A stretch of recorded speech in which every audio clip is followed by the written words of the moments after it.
BJP ने उपराष्ट्रपति जगदीप धनखड़ के अपमान को अब एक बड़ा मुद्दा क्यों बनाने की कोशिश की है। आज प्रधानमंत्री मोदी ने भी उपराष्ट्रपति जगदीप धनखड़ को फोन किया, फोन पर उनसे बात की और कहा कि वो भी पिछले 20 वर्षों से ऐसा ही अपमान सह रहे हैं। आपने देखा होगा प्रधानमंत्री मोदी अक्सर अपने भाषणों में, अपने इंटरव्यूज में ये बात कहते हैं कि विपक्ष के जो नेता हैं वो 20 वर्षों से लगातार उनका अपमान कर रहे हैं। कभी उन्हें चाय वाला कहते हैं, कभी कुछ और नाम से अपमानित करते हैं। और आज उन्होंने जगदीप धनखड़ को फोन किया और कहा कि उनका भी ऐसे ही 20 वर्षों से अपमान हो रहा है, आप इसे जो है सख्ती से सहते रहिए। आज उपराष्ट्रपति जगदीप धनखड़ ने भी राज्यसभा में कहा कि वो जाट समुदाय से आते हैं और किसान परिवार से आते हैं, इसलिए विपक्ष के सांसदों ने उनकी मिमिक्री करके जाटों को और किसानों को अपमानित किया है और इस समुदाय का मजाक उड़ाया है। जगदीप धनखड़ की कितनी बेइज्जती करो, मुझे कोई चिंता नहीं है। भारत के उपराष्ट्रपति की, किसान समाज की, मेरे वर्ग की मैं पूरी आहुति दे दूंगा हवन में। मैं खुद की परवाह नहीं करता। मेरी बेइज्जती कोई करता है, मैं सहन करता हूं, खून की घूंट पीता हूं, पर मैं ये बर्दाश्त कभी नहीं करूंगा कि मेरे पद की गरिमा मैं सुरक्षित नहीं रख पाया। इस सदन की गरिमा को सुरक्षित रखना मेरा काम है, इस पद की गरिमा रखना मेरा काम है। आप अंदाजा नहीं लगा सकते क्या हुआ है। नहीं, आप अंदाजा नहीं लगा सकते सर। मैं आपकी सुनता, आप एक फोन उठाते और मेरे से कहते, अपने बीच में फोन में वार्तालाप दशकों तक होता रहा है। इतनी बड़ी घटना हो गई, पद की गरिमा गिर गई, किसान समाज को बेइज्जत कर दिया, मेरी जाति को अपमानित कर दिया और आप चुप हैं, आपके अध्यक्ष चुप हैं। उपराष्ट्रपति जगदीप धनखड़ आपने देखा नाराज हैं और नाराज से भी ज्यादा वो आहत हैं और वो लगातार अब ये कह रहे हैं कि मेरा अपमान करके विपक्ष के नेताओं ने संविधान का अपमान तो किया ही है, क्योंकि उपराष्ट्रपति एक संवैधानिक पद है, लेकिन उसके साथ ही जिस समुदाय से वो आते हैं यानी जाट समुदाय, वो कह रहे हैं कि ये जाटों का भी अपमान है और वो देश के किसानों का भी अपमान है, क्योंकि वो जाट भी हैं और एक किसान परिवार से भी आते हैं।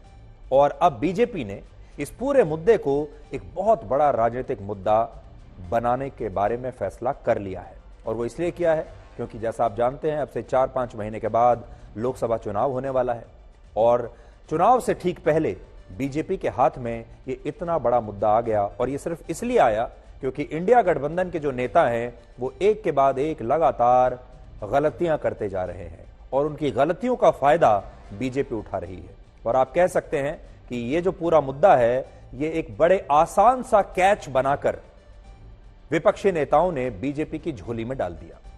अब देखिए, भारत में जाट समुदाय की कुल आबादी 6.5% है, यानी लगभग 9 करोड़ जाट इस देश में रहते हैं। और अगर ये 9 करोड़ जाट कांग्रेस से और विपक्षी दलों से नाराज हो गए, राहुल गांधी से नाराज हो गए, तो फिर चुनाव में उनका बहुत नुकसान कर सकते हैं। हरियाणा में सबसे ज्यादा 27% आबादी जाटों की है, पंजाब में भी 25% जट सिख हैं, राजस्थान में 14% जाट हैं, यहां तक कि राजधानी दिल्ली में भी 10% आबादी जाटों की है और पश्चिम उत्तर प्रदेश में लगभग 18% आबादी जाट समुदाय के लोगों की है। और अगर ये नाराज हो गए, अगर इन्हें बीजेपी की यह बात सही लग गई, अगर इन्हें ऐसा लगा कि जगदीप धनखड़ का अपमान इनका अपना अपमान है और ये नाराज हो गए कांग्रेस से और बाकी विपक्षी दलों से, तो फिर ये उनका नुकसान करने की पूरी क्षमता रखते हैं।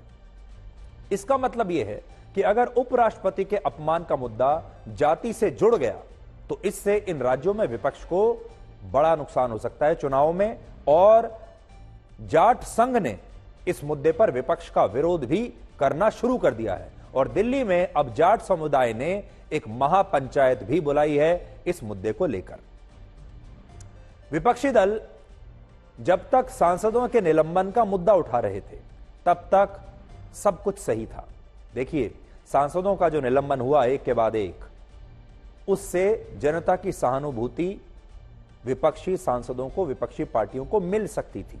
और विपक्षी जो सांसद थे, इंडिया गठबंधन जो था विपक्ष का, वो बिल्कुल सही रास्ते पर चल रहा था, वो निलंबन के मुद्दे को उठा रहा था।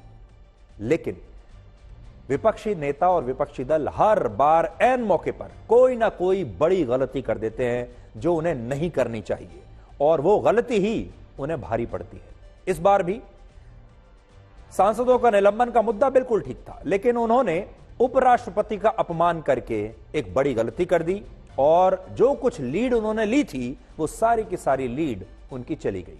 और ऐसा पहली बार नहीं है जब इन विपक्षी नेताओं ने गलत मुद्दा उठाया है, और ऐसा मुद्दा उठाया है जिससे जनता का कोई लेना देना ही नहीं है।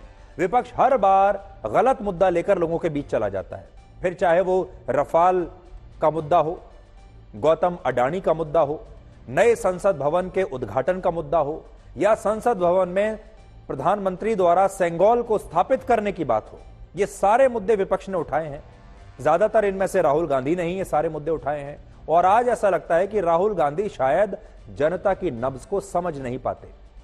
और ऐसा नहीं है कि उन्हें जनता ने बार बार समझाया नहीं। 2019 में उन्होंने रफाल का मुद्दा उठाया, कोई फायदा नहीं हुआ। इसके बाद उन्होंने गौतम अडानी का मुद्दा उठाया, चुनाव में कोई फायदा नहीं हुआ। नए संसद भवन का उद्घाटन हुआ, वो मुद्दा इन्होंने उठाया, कोई फायदा नहीं हुआ। संसद में सेंगोल का मुद्दा उठाया, कोई फायदा नहीं हुआ। इसलिए आजकल हम हर रोज विपक्ष को यह बताते हैं कि अगर आपको समझ में नहीं आ रहा कि क्या सही रणनीति है, अगर आप जनता की नब्ज को नहीं समझ पा रहे हैं, तो कम से कम हमारी बात सुन लीजिए, और कम से कम इस तरह की गलतियां ना कीजिए। लोकतंत्र में अगर आपको चुनाव लड़ना है, अगर आपको जनता के बीच रहना है, अगर आप जनता के बीच के नेता बनना चाहते हैं, तो आपको यह पता होना चाहिए कि जनता से जुड़े हुए मुद्दे कौन से हैं। आज जो आप देख रहे हैं, वो एक तरीके से विपक्ष की एक और बहुत बड़ी भूल साबित होगी कि उन्होंने उपराष्ट्रपति जगदीप धनखड़ का अपमान किया है। और आप जानते हैं, हमारा जो देश है, हमारे देश में जब भी एक नेता दूसरे नेता का अपमान करता है तो हमारे देश की जनता को कभी अच्छा नहीं लगता। हमारे देश की जनता ऐसी है ही नहीं, और अपमान हमारे देश में पसंद नहीं किया जाता। हमारे संस्कार ऐसे हैं, हमारे सनातन धर्म की जो संस्कृति है वो भी ऐसी ही है।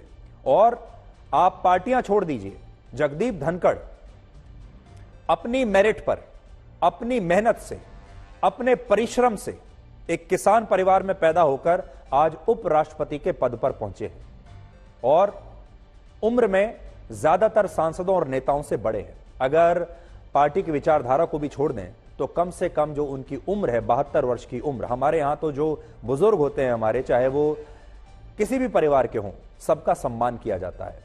और ये बात पूरी दुनिया, आज पूरे भारत के लोग देख रहे हैं। और इसलिए बीजेपी ने बहुत ही चालाकी से उस पूरे कैलकुलेशन को देखकर इस मुद्दे को बड़ा बनाने की अब कोशिश की है। आज की दूसरी बड़ी खबर यह है कि अब निलंबित किए गए विपक्षी सांसदों की संख्या 141 से 143 हो गई है, क्योंकि आज 2 और सांसदों को बुरे व्यवहार के लिए लोकसभा से निलंबित कर दिया गया है। सोनिया गांधी ने विपक्षी सांसदों के इस निलंबन को लोकतंत्र की हत्या बताया है, और राहुल गांधी ने कहा है कि सरकार बेरोजगारी और महंगाई के मुद्दे पर डरी हुई है, इसलिए विपक्षी सांसदों पर यह कार्रवाई की जा रही है। उन्हें एक एक करके निलंबित किया जा रहा है ताकि पूरे विपक्ष का सफाया संसद से हो जाए। अपमान किसने किया, कैसे किया? वहां पे एमपीज बैठे हुए थे, मैंने उनका वीडियो लिया, मेरा वीडियो मेरे फोन पे है, मीडिया दिखा रहा है, मीडिया कह रहा है, मोदी जी कह रहे हैं, किसी ने कुछ कहा ही नहीं है। अपनी कास्ट भी लिया है सर, किसी ने कुछ नहीं वहां पे किसानों का अपमान किया। नहीं सुनिए, देखिए वहां पे हमारे 150 एमपीज को बाहर फेंक दिया है, ठीक है। उसके बारे में मीडिया में कोई चर्चा नहीं हो रही है, ठीक है। उनको आपने पार्लियामेंट से बाहर उठा के फेंक दिया, उसकी कोई चर्चा नहीं हो रही है। अदानी जी पे कोई चर्चा नहीं हो रही है। राफेल पे फ्रांस ने कहा है कि भैया इन्वेस्टिगेशन नहीं अलाउ हो रहा, उस पर कोई चर्चा नहीं हो रही है। बेरोजगारी पे कोई चर्चा नहीं हो रही है। हमारे एमपीज वहां पे दुखी हैं, बाहर बैठे हुए हैं, उन पे आप चर्चा कर रहे हो। तो देखिए, राहुल गांधी आज भी वही गलती कर रहे हैं और उन्हीं पुराने मुद्दों को आज भी उठा रहे हैं, जो कि मुद्दे अब फ्लॉप हो चुके हैं, जिन्हें जनता फ्लॉप करार, ये वो फिल्में हैं जो पहले ही दिन बॉक्स ऑफिस पर फ्लॉप हो गई। और आप जानते हैं जब कोई फिल्म बॉक्स ऑफिस पर फ्लॉप हो जाती है तो उसे दोबारा रिलीज नहीं किया जाता। एक फ्लॉप फिल्म को आप कितनी बार भी रिलीज कर लीजिए वो हिट नहीं होगी। और राहुल गांधी वही करने की कोशिश कर रहे हैं। अडानी का मुद्दा भी आज उठा रहे हैं, रफाल का मुद्दा भी आज उठा रहे हैं और बाकी के मुद्दे भी उठा रहे हैं जो कि फ्लॉप हो चुके हैं। असल में उत्तर भारत के जो जाट हैं और उत्तर भारत के जो किसान हैं वो कल्याण बनर्जी को नहीं जानते, ना ही वो टीएमसी का यहां पर कोई प्रभाव है, इसलिए उनकी नाराजगी कल्याण बनर्जी या टीएमसी से नहीं है। उनकी नाराजगी होगी राहुल गांधी से, क्योंकि राहुल गांधी इस पूरे एक्ट का जब ये अपमानित किया जा रहा था उपराष्ट्रपति को, तब अपने मोबाइल फोन से उसका वीडियो बना रहे थे। इसलिए ये राहुल गांधी के लिए चिंता की बात होनी चाहिए और उन्हें ये कोशिश करनी चाहिए कि कैसे वो इस समुदाय के लोगों को ये कन्विंस कर सकें कि उनकी मंशा उपराष्ट्रपति के अपमान की नहीं थी। आम आदमी पार्टी ने पंजाब और दिल्ली में कांग्रेस पार्टी के साथ गठबंधन में चुनाव लड़ने से इनकार कर दिया है, यानी ये इंडिया गठबंधन के लिए एक और बुरी खबर है। सूत्रों के मुताबिक आम आदमी पार्टी का कहना है कि वो बाकी राज्यों में इंडिया गठबंधन के साथ चुनाव लड़ सकती है, लेकिन दिल्ली और पंजाब में जहां पर उनकी सरकार है उसे कांग्रेस के साथ गठबंधन करके चुनाव लड़ना मंजूर नहीं है। इसका मतलब क्या हुआ? मतलब यह कि जिन राज्यों में अरविंद केजरीवाल की पार्टी का कोई जनाधार नहीं है वहां तो वो इंडिया गठबंधन के साथ मिलकर चुनाव लड़ना चाहते हैं और कांग्रेस और बाकी दलों से अपने लिए सीटें मांग रहे हैं कि मेरा शेयर दीजिए, मेरे लिए सीटें छोड़िए। ऐसे राज्यों में जहां उनका कोई जनाधार ही नहीं है, लेकिन पंजाब में जहां उनकी सरकार है और दिल्ली में जहां उनकी सरकार है वहां वो कांग्रेस को एक भी सीट देने के लिए, एक भी सीट छोड़ने के लिए तैयार नहीं है। इसी को कहते हैं राजनीति। दिलचस्प बात यह है कि पंजाब और दिल्ली में लोकसभा की कुल मिलाकर 20 सीटें हैं, जिनमें से आम आदमी पार्टी ने 2019 में सिर्फ एक सीट जीती थी और ये एक सीट भी उसे पंजाब में मिली थी, जबकि दिल्ली में तो 7 सीटों पर वो बीजेपी से हारी थी। लेकिन आज वो उसी कांग्रेस को पंजाब में सीटें देने से इनकार कर रही है जिसने 2019 में पंजाब की 8 लोकसभा सीटों पर जीत हासिल की थी। अब अरविंद केजरीवाल शराब घोटाले के मामले में दूसरी बार भी ईडी के सामने पूछताछ के लिए पेश नहीं होंगे। अरविंद केजरीवाल को कल यानी 21 दिसंबर को ईडी ने शराब घोटाले में पूछताछ के लिए बुलाया था, लेकिन वो आज ही 10 दिन के लिए विपश्यना शिविर के लिए पंजाब के होशियारपुर रवाना हो गए। यानी कल जब ईडी के अफसर केजरीवाल का इंतजार कर रहे होंगे तब केजरीवाल ध्यान में बैठे होंगे, मेडिटेशन कर रहे होंगे। अरविंद केजरीवाल से पहले झारखंड के मुख्यमंत्री हेमंत सोरेन भी 6 बार ईडी के सम्मन को नजरअंदाज कर चुके हैं और पिछले 1 साल से ईडी की तरफ से उन्हें पूछताछ के लिए लगातार बुलाया जा रहा है, लेकिन वो आज तक एक बार भी ईडी के सामने पेश नहीं हुए और केजरीवाल ऐसा लगता है कि उन्हीं से प्रेरणा ले रहे हैं। और बड़ी बात यह है कि ऐसे मामलों में ईडी के पास ज्यादा विकल्प भी नहीं है, ईडी कुछ खास उनका बिगाड़ नहीं सकता। ईडी ज्यादा से ज्यादा इन नेताओं को एक और नया सम्मन जारी कर सकता है या सम्मन का पालन कराने के लिए फिर कोर्ट जा सकता है। और यही वजह है कि अरविंद केजरीवाल ने लगातार दूसरी बार ईडी के सम्मन को इतना हल्के में लिया है और वो विपश्यना के लिए आज पंजाब चले गए। क्रिमिनल लॉ से जुड़े 3 नए कानून लोकसभा में पास हो गए हैं और ये वो कानून हैं जो अंग्रेजों के बनाए गए कानूनों की जगह लेंगे और इन कानूनों का सीधा असर आप पर और आपके जीवन पर पड़ेगा, इसलिए आपको इनके बारे में थोड़ा सा हम बता देते हैं। इनमें से एक बिल का नाम है भारतीय न्याय संहिता, जो इंडियन पीनल कोड यानी आईपीसी कानून की जगह लेगा। दूसरा कानून है भारतीय नागरिक सुरक्षा संहिता, जो सीआरपीसी कानून की जगह लेगा। और तीसरा कानून है भारतीय साक्ष्य बिल, जो इंडियन एविडेंस एक्ट को हमेशा के लिए समाप्त कर देगा। और ये तीनों बिल अगर लागू हो गए तो कई अपराधों में सजा की रूपरेखा और उन अपराधों की परिभाषा ही बदल जाएगी। जैसे राजद्रोह कानून को अब समाप्त कर दिया गया है। अब राजद्रोह की जगह देशद्रोह की धाराओं में नया कानून लागू होगा, जिसमें भारत की एकता, संप्रभुता और अखंडता को खतरे में डालने वाले व्यक्ति के खिलाफ आपराधिक कार्रवाई की जाएगी। पुराने कानून में आतंकवाद को परिभाषित नहीं किया गया था, लेकिन नए कानून में आतंकवाद को यह कहते हुए परिभाषित किया गया है कि ऐसा कोई भी कार्य जो देश को क्षति पहुंचाता हो, फिर चाहे इससे भारत को आर्थिक नुकसान हो, उसे आतंकवादी गतिविधि माना जाएगा। यानी अगर कोई व्यक्ति भारत की फेक करेंसी का भी काला कारोबार करता है तो इसे आतंकवादी गतिविधि यानी टेरर एक्ट माना जाएगा। लापरवाही के मामलों में अब अधिकतम सजा 2 साल से बढ़ाकर 5 साल हो जाएगी। यानी जो लोग रॉन्ग साइड ड्राइविंग करके किसी की जान ले लेते हैं, ऐसी लापरवाही के मामलों में अब अधिकतम सजा 2 साल नहीं बल्कि 5 साल होगी।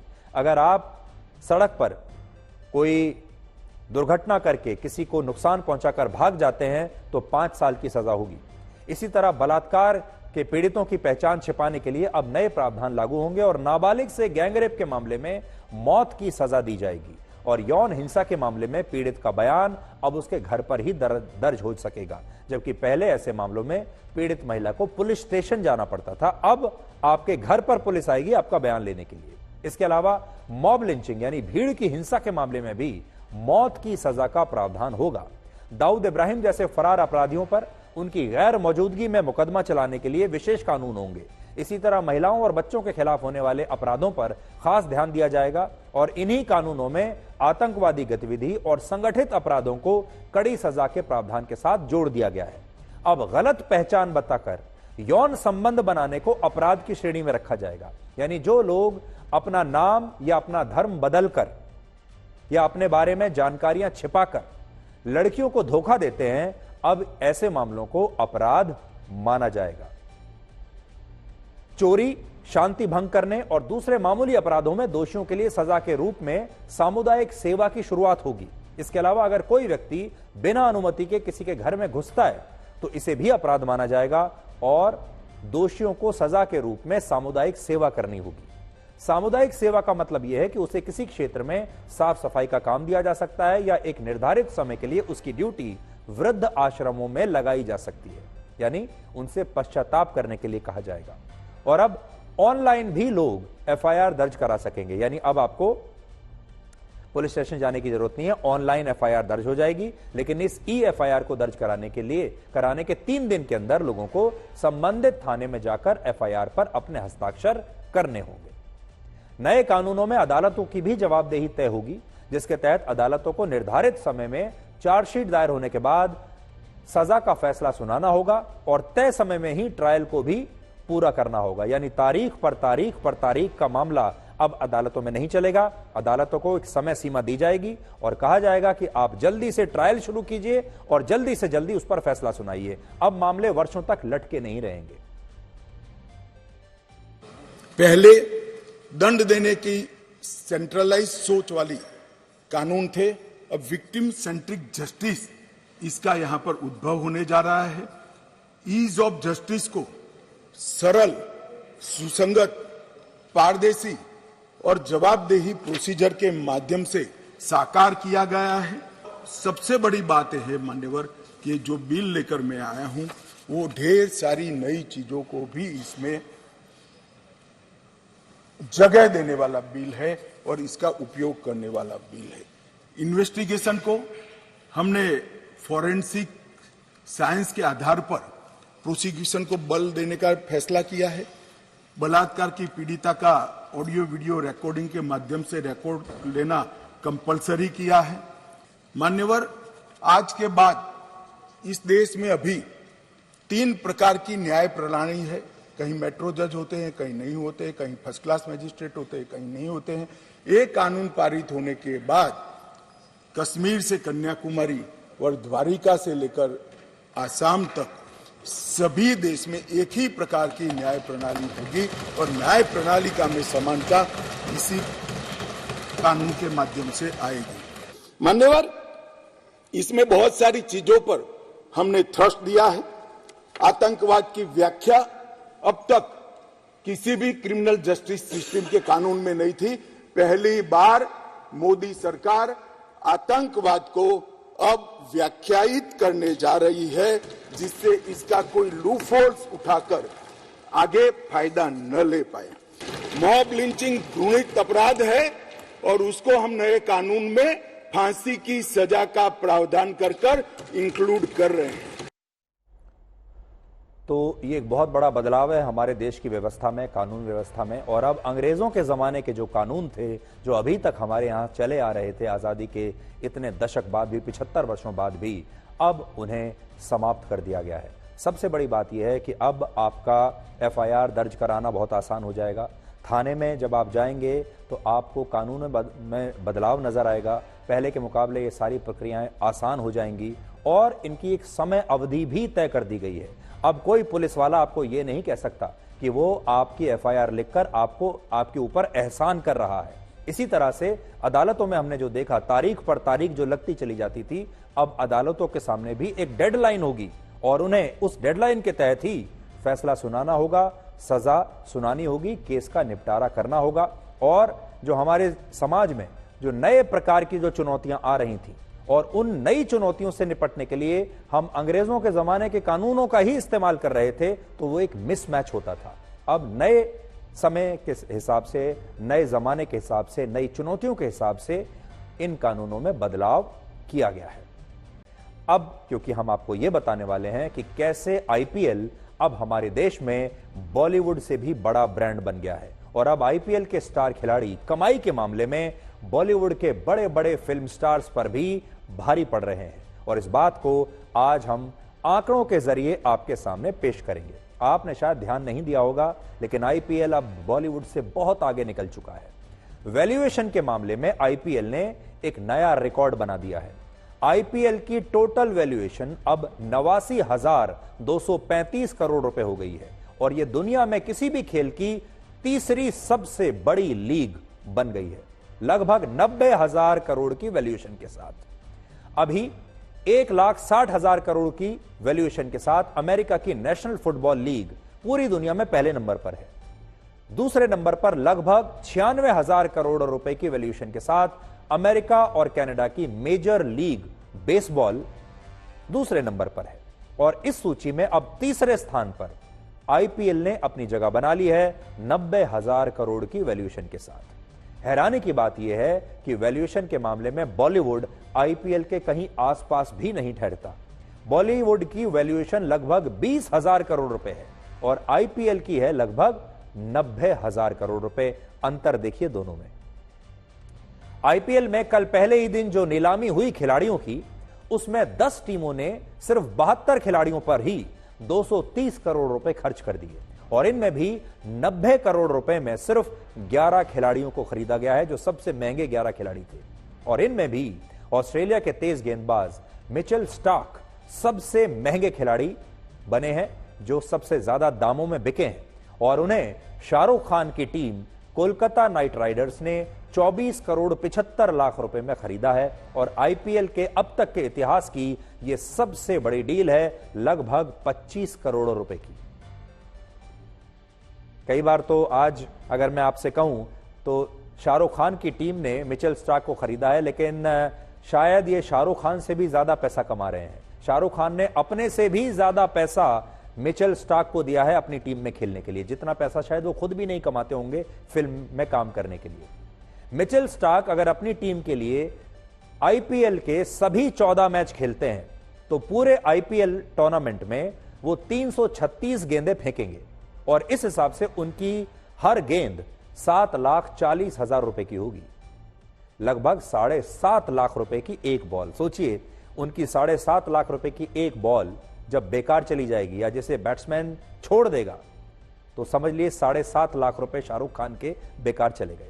इसी तरह अगर उनकी टीम फाइनल तक पहुंचती है तो वो कुल 17 मैचों में 408 गेंदें डालेंगे अगर फाइनल तक पहुंचे उनकी टीम। इस हिसाब से उनकी हर गेंद 6,10,000 रुपए की होगी और अगर मिचेल स्टार्क ने पूरे आईपीएल में 20 विकेट लिए, मान लीजिए 20 विकेट लिए, तो हर विकेट शाहरुख खान की टीम को 1 करोड़ 23 लाख रुपए का पड़ेगा और अगर उन्होंने 10 विकेट ही लिए तो एक विकेट 2 करोड़ 46 लाख रुपए का पड़ेगा। यानी अगर 10 विकेट वो लेते हैं पूरे टूर्नामेंट में तो एक विकेट होगा 2.5 करोड़ रुपए का। अब सोचिए, जब आईपीएल में मिचेल स्टार्क किसी बल्लेबाज को आउट करेंगे तो विकेट सबसे महंगी विकेट होगी, करोड़ों रुपए की विकेट होगी। फिर चाहे आउट होने वाले खिलाड़ी को उसकी टीम से 50 लाख रुपए ही क्यों ना मिल रहे हो। यहां एक और बड़ी बात यह है कि किसी भी गेंदबाज को मैच में एक ओवर डालने के लिए अधिकतम 3 मिनट के आसपास का समय मिलता है। 3 मिनट में एक ओवर डालना होता है और इस हिसाब से 3 मिनट के एक ओवर के लिए मिचेल स्टार्क को लगभग 44 लाख रुपए मिलेंगे और यह पैसा इतना है कि बॉलीवुड के बड़े बड़े एक्टर्स को भी शूटिंग के लिए इतनी फीस नहीं मिलती। 3 मिनट के यानी 1 ओवर के 44 लाख। मीडिया रिपोर्ट्स के मुताबिक फिलहाल हमने जो रिसर्च किया, वैसे तो फिल्म स्टार्स जो हैं बॉलीवुड में कौन कितना पैसा लेता है इसकी सही जानकारी ये लोग कभी किसी को बताते ही नहीं है, लेकिन अलग अलग मीडिया रिपोर्ट्स में और जो सूत्रों के हिसाब से हमें जो पता लगा कि ये बड़े बड़े फिल्म स्टार्स कितना पैसा लेते हैं, हालांकि अपनी डील्स को गुप्त रखते हैं, लेकिन फिर भी जो पता चला है उसके हिसाब से फिलहाल रणबीर कपूर को एक फिल्म के लिए 70 करोड़ रुपए के आसपास पैसा मिलता है, विकी कौशल को 20 करोड़ रुपए के आसपास, अभिषेक बच्चन को भी 8 से 10 करोड़ के आसपास, सैफ अली खान को 10 से 12 करोड़, वरुण धवन भी 12 से 15 करोड़ रुपए ले रहे हैं और जॉन अब्राहम भी 15 करोड़ के आसपास पैसा लेते हैं। और यह पैसा पूरी फिल्म के लिए मिलता है उन्हें। ये हम आपको वो बता रहे हैं जो अनुमानित है, इससे ऊपर नीचे भी हो सकता है, लेकिन अंदाजे के लिए आपको यह फिगर दे रहे हैं। अब सोचिए बॉलीवुड की एक 3 घंटे की फिल्म को शूट करने में औसतन ये जो एक्टर्स होते हैं लगभग 50 दिन लगते हैं एक फिल्म को शूट करने में। ये औसतन है, इससे ऊपर नीचे भी हो सकता है। अक्षय कुमार जैसे फिल्म स्टार तो 30 दिन में ही खत्म कर देते हैं, लेकिन कुछ ऐसी फिल्में होती हैं जो 50 दिन में होती हैं, कुछ 60 दिन में भी होती हैं, लेकिन हम 50 दिन एक एवरेज मानकर चल रहे हैं। और इस दौरान हर दिन इन एक्टर्स को कम से कम 10 घंटे की शूटिंग करनी होती है।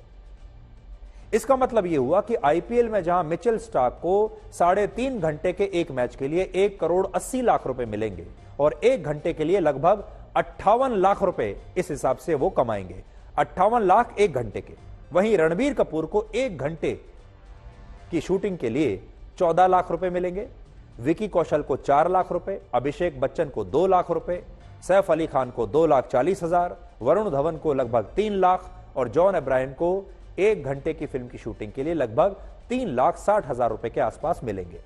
जिससे आप यह समझ सकते हैं कि आईपीएल के स्टार खिलाड़ी बॉलीवुड के बड़े बड़े फिल्म स्टार से ज्यादा पैसा कमा रहे हैं। एक जमाने में हम सिनेमा को नंबर 1 पर रखते थे, क्रिकेट को दूसरे नंबर पर रखते थे। हमारे देश में ये जो 2C हैं, 2C सबसे बड़े माने जाते थे, क्रिकेट और सिनेमा। इसमें सिनेमा पहले नंबर पर, क्रिकेट दूसरे नंबर पर। अब बदल गया है, अब क्रिकेट पहले नंबर पर और सिनेमा दूसरे नंबर पर। यहां बड़ी बात यह है कि बॉलीवुड की उम्र 90 साल है, जबकि आईपीएल की उम्र अभी सिर्फ 16 साल है। यानी 16 साल में ही आईपीएल ने बॉलीवुड को कितना पीछे छोड़ दिया है। पिछले साल पूरे बॉलीवुड ने 10,120 करोड़ रुपए का बिजनेस किया था, जबकि इसी साल आईपीएल के मैचों के लाइव प्रसारण के दौरान जो विज्ञापन चलेंगे उससे ही 10,120 करोड़ रुपए का रेवेन्यू जनरेट होने वाला है। और इन आंकड़ों से आप यह समझ सकते हैं कि आज की तारीख में आईपीएल एक ऐसी फिल्म है जिसके सारे शोज हाउसफुल हैं, टिकटें ब्लैक हो रही हैं और यह फिल्म हजारों करोड़ रुपए का बिजनेस कर रही है। और बॉलीवुड की असली फिल्मों का बिजनेस इसके सामने बिल्कुल फेल है, बिल्कुल फीका है। यहां एक बड़ी बात यह भी है कि आईपीएल की इस ताकत का अंदाजा बॉलीवुड को बहुत पहले से ही हो गया था और इसीलिए आप देखेंगे कि शाहरुख खान से लेकर प्रीति जिंटा और यहां तक कि जूही चावला ने भी आईपीएल की टीमों में निवेश किया हुआ है। इन्होंने अपना पैसा लगाया हुआ है क्योंकि ये पहले ही आईपीएल के पोटेंशियल को समझ गए थे। और कहते हैं हमारे देश में 2 ही चीजें चलती हैं, एक है क्रिकेट, दूसरा है सिनेमा। लेकिन अब आईपीएल के जरिए क्रिकेट ने सिनेमा की चमक को फीका कर दिया है, जिसमें शूटिंग करने वाले एक्टर से ज्यादा बैटिंग और बॉलिंग करने वाले खिलाड़ियों को पैसा मिल रहा है। आज बहुत सारे लोग ये मजाक भी कर रहे हैं कि ऑस्ट्रेलिया के खिलाड़ियों को जितना पैसा आईपीएल में मिल रहा है उतने पैसे में वो पाकिस्तान की क्रिकेट लीग पीएसएल की एक पूरी टीम खरीद सकते हैं। पाकिस्तान सुपर लीग की एक पूरी टीम की सैलरी भारतीय रुपयों में 10 करोड़ रुपए है, जबकि मिचेल स्टार्क को आईपीएल में खेलने के लिए ही लगभग 25 करोड़ रुपए मिल रहे हैं। पैट कमिंस को 20 करोड़ 50 लाख रुपए मिल रहे हैं। और इस हिसाब से देखें तो ये खिलाड़ी आईपीएल से पैसा कमाकर पाकिस्तान में वहां की क्रिकेट लीग की 2-2 टीमों को खरीद सकते हैं। और यहां बात सिर्फ इन खिलाड़ियों की नहीं है, आपने ये भी देखा होगा कि इस बार जो हमारी आईपीएल की जो टीमें हैं वो ऑस्ट्रेलिया के खिलाड़ियों पर बड़ी मेहरबान है, दबाकर पैसा खर्च कर रही हैं ऑस्ट्रेलिया के खिलाड़ियों पर और विदेशी खिलाड़ियों पर। इस नीलामी में गुजरात टाइटंस ने झारखंड के आदिवासी खिलाड़ी रॉबिन मिन्स को 3 करोड़ 60 लाख रुपए में खरीदा है। और रॉबिन मिन्स काफी साधारण परिवार से हैं। उनके पिता रांची के एयरपोर्ट पर आज भी सिक्योरिटी गार्ड की नौकरी करते हैं। और सोचिए तो आईपीएल ने जो गरीब घरों के जो खिलाड़ी आ रहे हैं, छोटे छोटे शहरों में गरीब घरों में जो प्रतिभाशाली खिलाड़ी हैं, उनकी जिंदगी बदल दी है। इसी तरह नागपुर के रहने वाले शुभम दुबे को राजस्थान रॉयल्स ने 5 करोड़ 80 लाख रुपए में खरीदा, जबकि उनका बेस प्राइस सिर्फ 20 लाख रुपए था। लेकिन जब नीलामी शुरू हुई तो यह रकम 20 लाख से बढ़कर 5 करोड़ 80 लाख रुपए तक पहुंच गई। और जब इस खबर के बारे में शुभम दुबे को पता चला तो उन्हें अपने वो पुराने दिन याद आ गए जब उनके ग्लव्स फट चुके थे और नए ग्लव्स खरीदने के लिए उनके पास 800 रुपए भी नहीं थे। और आज 5 करोड़ 80 लाख रुपए की बोली लगी है उन पर। इसी तरह की कहानी समीर रिजवी की है, जिनका नीलामी में बेस प्राइस था 20 लाख रुपए। लेकिन जब नीलामी हुई तो समीर रिजवी को चेन्नई सुपर किंग्स ने 8 करोड़ 40 लाख रुपए में खरीद लिया, जिससे आप समझ सकते हैं कि कभी कभी समय कैसे पलटता है। और असल में जब आईपीएल हमारे देश के छोटे और साधारण परिवारों से आने वाले गरीब और प्रतिभाशालियों के लिए अब एक लॉटरी जैसा बन गया है। आज क्रिकेटर रिंकू सिंह की भी बड़ी चर्चा हो रही है। रिंकू सिंह का तो नाम आपने सुना ही होगा, बहुत प्रतिभाशाली खिलाड़ी हैं। आईपीएल के पिछले सीजन में 20वें ओवर में 5 छक्के खाने वाले यश दयाल को नीलामी में 5 करोड़ रुपए मिल रहे हैं, यश दयाल को, और उन्हें रॉयल चैलेंजर्स बेंगलुरु ने खरीद लिया। जबकि यश दयाल को लगातार 5 गेंदों पर 5 छक्के मारने वाले रिंकू सिंह की आईपीएल में सैलरी आज भी सिर्फ 55 लाख रुपए है। रिंकू सिंह केकेआर के लिए खेलते हैं और रिंकू सिंह की भारतीय टीम में भी एंट्री हो चुकी है, लेकिन उनकी तनख्वाह नहीं बढ़ी, अभी भी 55 लाख रुपए। और जिनकी गेंद पर उन्होंने जिस बॉलर को पीटा वो 5 करोड़ रुपए में बिक रहा है। अमृतकाल में भारत की सड़कों पर रक्तकाल चल रहा है।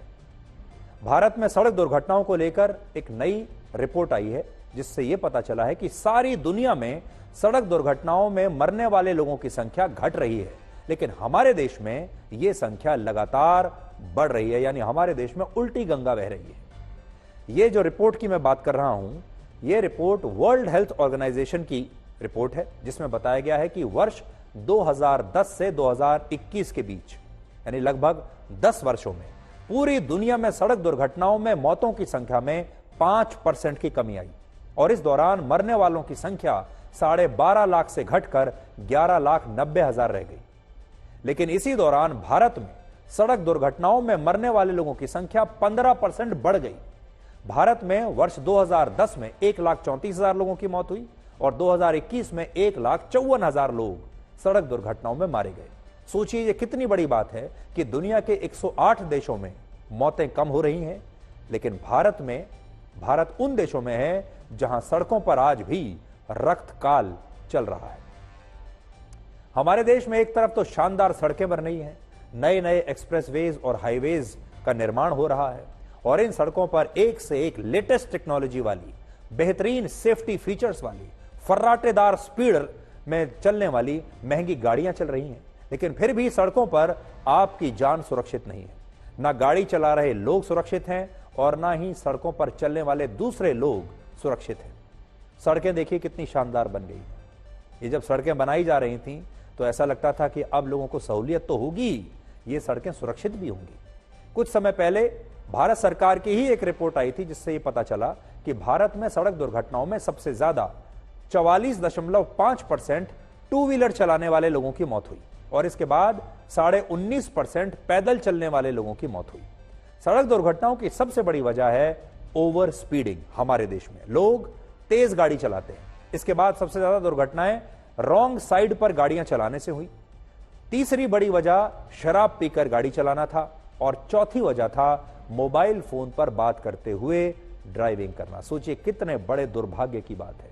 गाड़ियां तो हमने एक से एक ले ली, हमारे पास लेटेस्ट गाड़ियां हैं, लोगों के पास पैसा भी आ गया उन गाड़ियों को खरीदने के लिए और ये गाड़ियां लेटेस्ट इंजन्स के साथ हैं, टेक्नोलॉजी के साथ हैं और अब लोग इन गाड़ियों से सड़क पर रेस लगाना चाहते हैं। इसलिए सबसे ज्यादा जो दुर्घटनाएं हैं वो तेज गति में गाड़ी चलाने की वजह से हो रही हैं। इसका मतलब अनुशासन है ही नहीं। दूसरे नंबर पर रॉन्ग साइड पर गाड़ी चलाने से लोग मर रहे हैं, शराब पीकर गाड़ी चला रहे हैं और देखिए कितनी बड़ी बात, हाल ही में यह शुरू हुआ है, अब लोग मोबाइल फोन पर बात करते हुए भी गाड़ी चलाते हैं। यहां तक कि आपने देखा होगा टू व्हीलर चलाने वाले लोग भी एक हाथ से मोबाइल फोन पर बात करते हुए टू व्हीलर चलाते हैं और फिर मारे जाते हैं, लेकिन रुकने का नाम नहीं ले रहे। भारत के बारे में एक हैरान करने वाली बात यह भी है कि भारत में पूरी दुनिया की 1% गाड़ियां भी नहीं है, लेकिन दुनिया की 11% सड़क दुर्घटनाएं सिर्फ भारत में होती है। गाड़ियां 1% से भी कम है हमारे पास, लेकिन दुर्घटनाएं 11% है। तो सोचिए, भारत में सड़कें बहुत तेजी से बन रही हैं। दुनिया में अमेरिका के बाद सबसे लंबी सड़कें हमारे देश भारत में हैं। भारत में सड़कें इतनी अच्छी बन चुकी हैं कि अब उन पर हम फाइटर जेट भी उतारने लगे हैं। ये देखिए, वर्ष 2021 में राजस्थान के जालौर में पहली बार भारतीय वायुसेना का एक सुखोई विमान हाईवे पर लैंड हुआ था। उत्तर प्रदेश में भी हम एक हाईवे पर फाइटर जेट्स को लैंड करा चुके हैं। यानी इतनी बढ़िया सड़कें हैं कि इन पर हवाई जहाज लैंड कर सकता है, लेकिन इन्हीं सड़कों पर गाड़ियां सुरक्षित नहीं हैं और इन्हीं सड़कों पर दुर्घटनाएं हो रही हैं क्योंकि जो लोग गाड़ी चला रहे हैं उनमें अनुशासन की कमी है। भारत में गाड़ियों की संख्या तेजी से बढ़ रही है।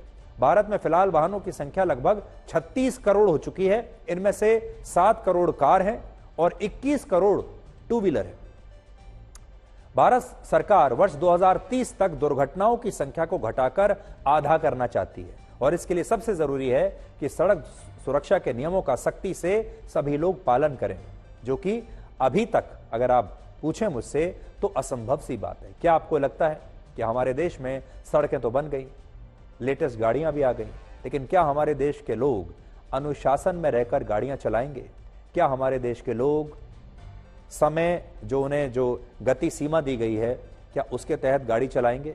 क्या हमारे देश के लोग अब रॉन्ग साइड गाड़ी चलाना बंद कर देंगे? क्या हमारे देश में लोग शराब पीकर गाड़ी चलाना बंद कर देंगे?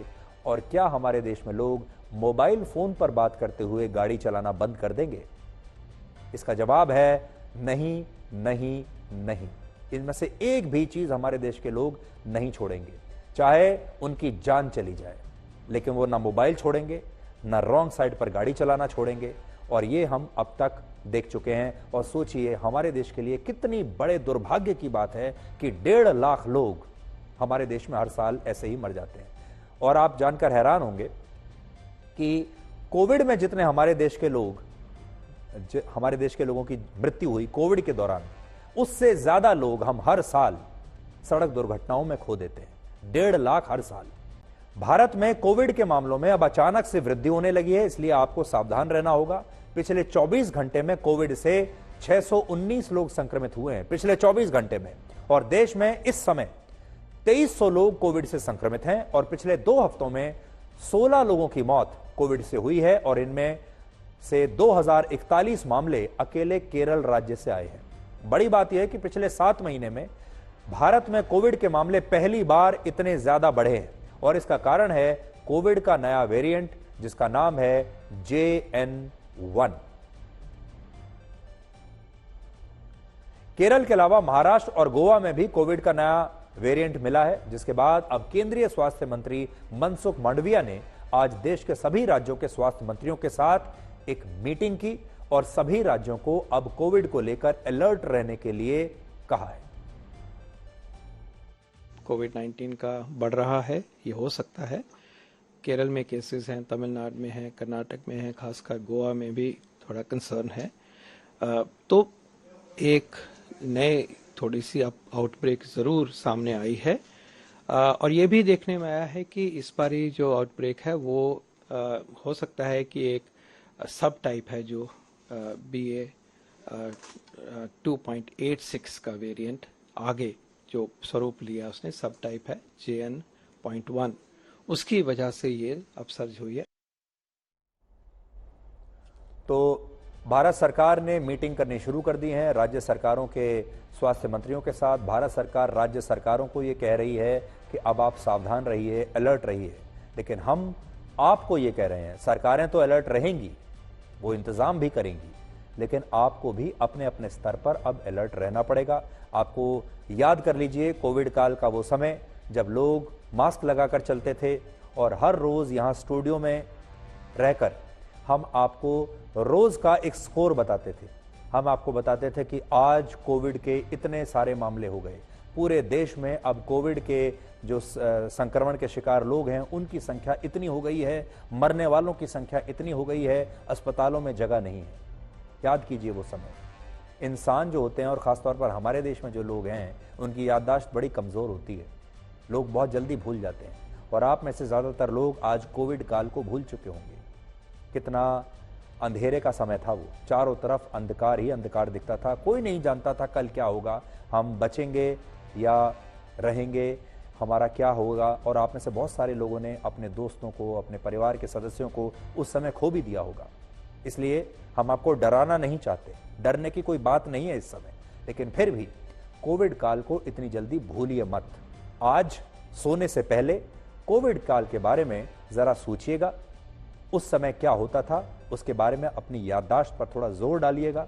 और फिर यह देखिएगा कि अगर आप चाहते हैं कि आपके जीवन में दोबारा से कोविड काल ना आए तो फिर आपको सतर्क रहना होगा, आपको सावधान रहना होगा। और जो गलतियां सरकारों ने भी गलतियां की होंगी, आपने भी गलतियां की होंगी कोविड काल में, अब इस बार उन गलतियों को कृपया करके मत दोहराइएगा। हम ये बताएंगे कि हमारे देश के लोग जिम ज्वाइन करने के बाद भी फिट क्यों नहीं होते। जिम तो ज्वाइन कर लेते हैं, फिर भी वजन कम नहीं होता और फिर भी फिट नहीं होते। इसका कारण यह है कि हमारे देश के लोग जिम तो ज्वाइन कर लेते हैं लेकिन वो जिम जाते नहीं। लेकिन आज हम आपकी मुलाकात 68 वर्ष की एक ऐसी दादी से कराना चाहते हैं जो इस उम्र में जिम भी जाती हैं और उनकी फिटनेस जबरदस्त है। इनका नाम है रोशनी देवी। आप हमारी ये रिपोर्ट देखकर आज जिम वाली दादी से प्रेरणा ले सकते हैं।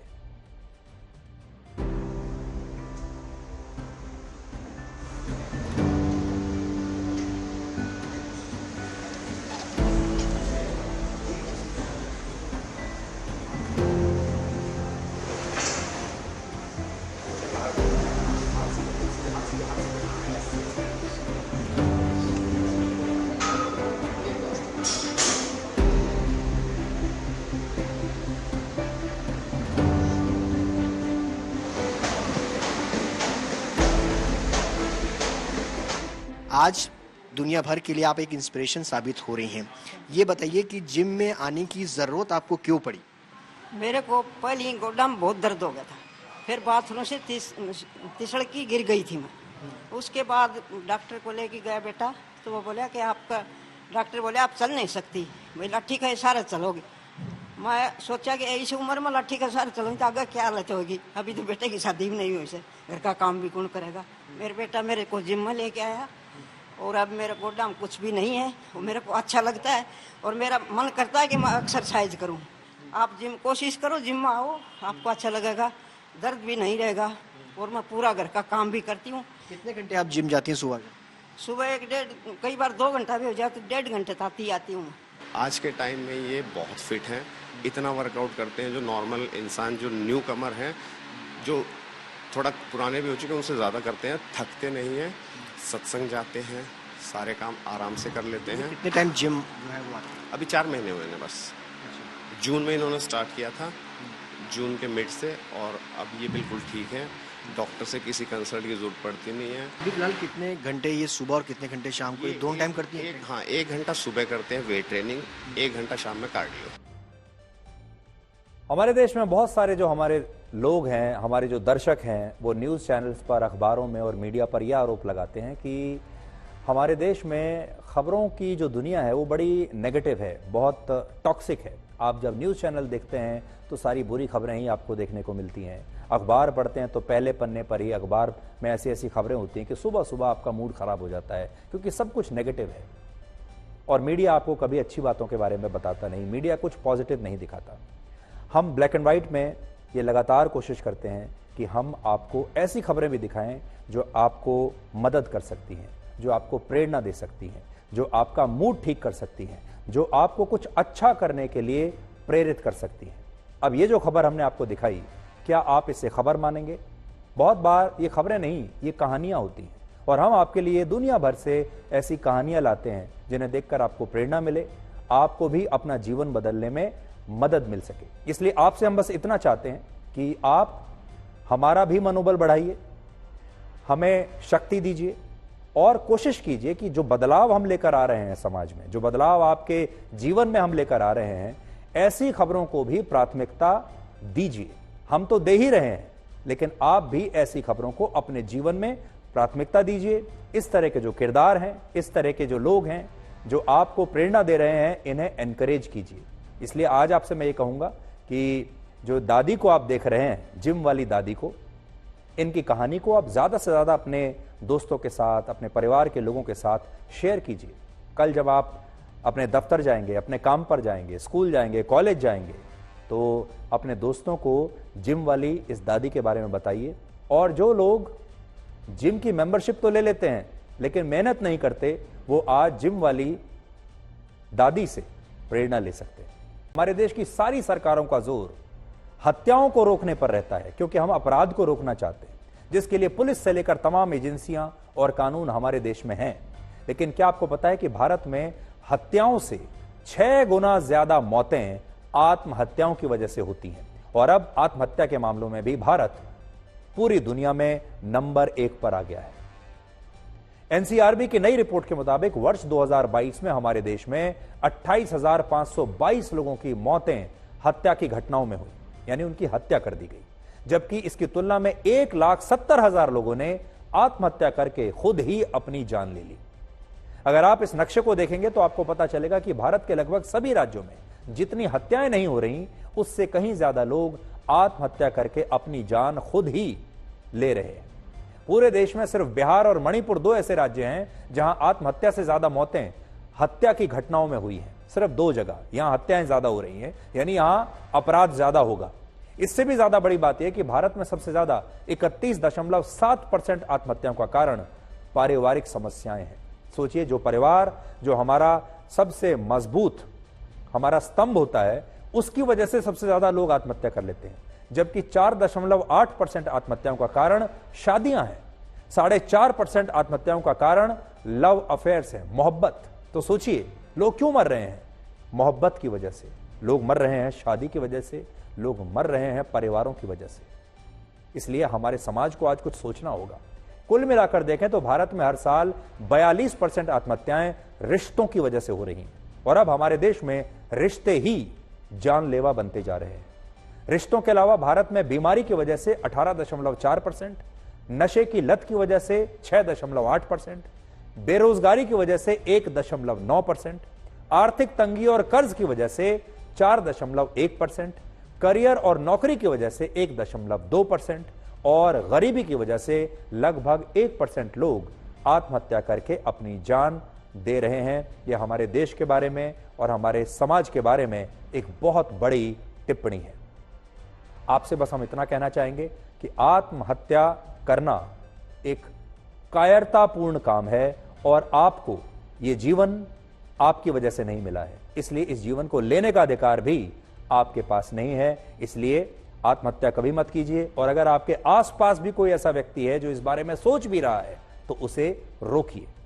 और जिन्हें ख्वाब देखना अच्छा लगता है उन्हें रातें छोटी लगती हैं, और जिन्हें ख्वाब पूरे करना अच्छा लगता है उन्हें दिन छोटे लगते हैं।